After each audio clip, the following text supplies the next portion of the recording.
Hey everybody, HeadspaceConnections. We're going to be continuing our alter rules and function series. This time we're going to be talking about an alter you do hear quite a bit about. And,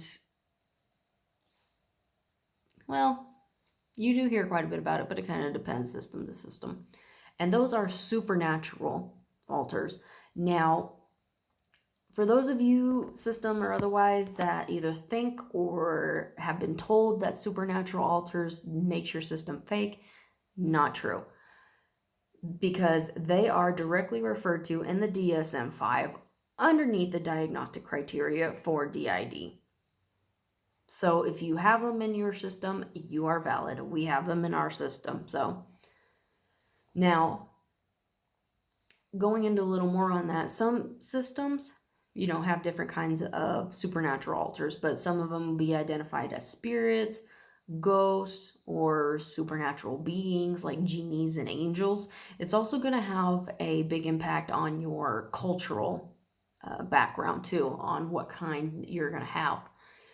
Now, these are regarded as possession form identities, and if a person is consciously aware of the actions of the alter then person may describe themselves as being possessed by an outside person, spirit, deity, god, demon, ghost, something. Because I know for us that when ours would, try doing their stuff, it did almost feel like you were being possessed by an outside source. That was our experience for us. However, that is also why you will hear before systems find out they are systems that they felt like they were going crazy, they felt like they were possessed, or things like that, is because of these said supernatural type alters. Now, possession form alters, important to remember, aren't part of normal cultural possession experiences. They are involuntary, they are recurrent, and they are very distressing. From just our personal experiences alone, we will guarantee you and emphasize on that. Very involuntary, recurrent, and very, very distressing. Now, animal alters can also kind of classify commonly in under this category. Or this form of dissociation, if you want to put it that way. Say, like, people with Native American backgrounds will have animal spirits and things like that. Now, people can have one or more of these types of alters, along with other types like, say, child or protectors and things like that. Now, along with other kinds of supernatural alters in the systems, they should be treated the same way as any other alters.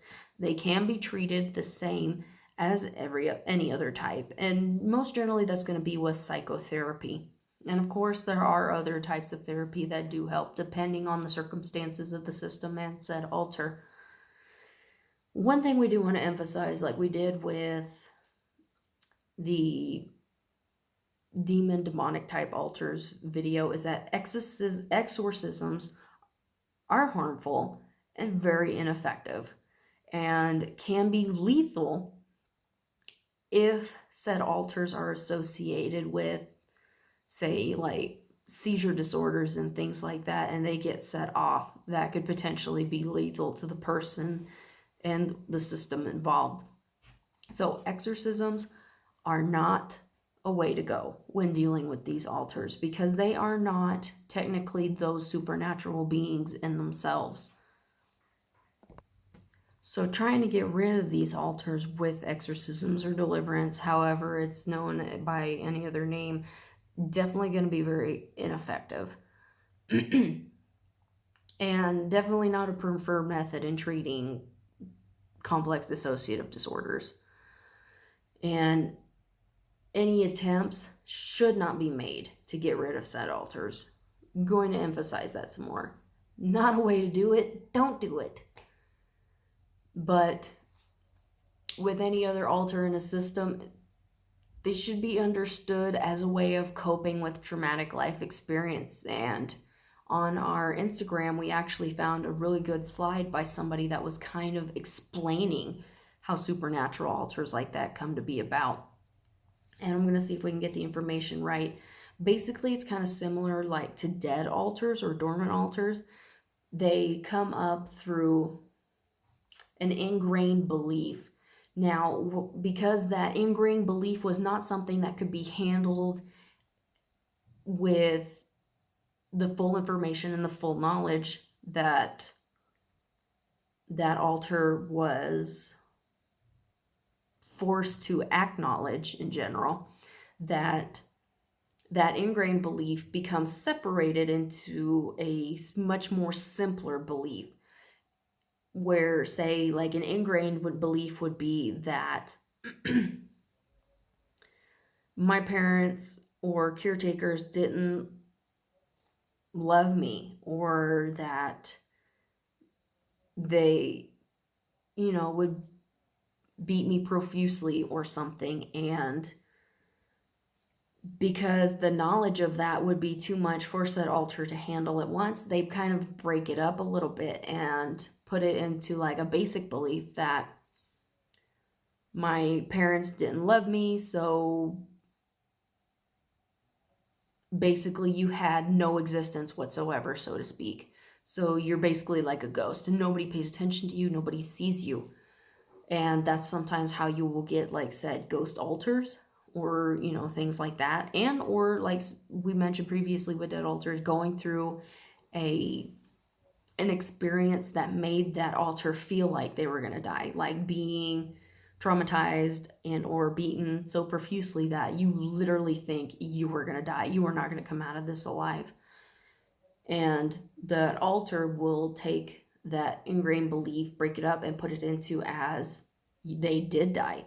So that will also be how they'll come out as, ghosts or things like that. I hope I explained that in a way that was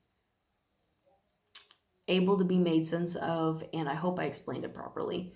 Now, like I said, with these altars too, through psychotherapy and help, they can change.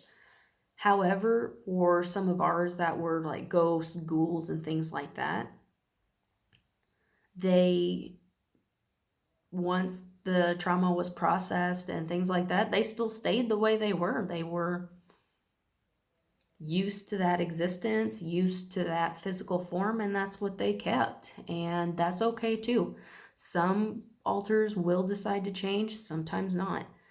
Either way, as long as you can get that trauma processed and make it to where they don't carry as much of a burden as they did to what created them, that's okay. But that basically covers our supernatural altars video. It's kind of a little bit longer than what we were used to doing for our videos, but anyway, we hope it was helpful. We hope it was insightful for you systems or non-systems alike. And we thank you guys for watching, and we'll see you guys next time. All right, bye.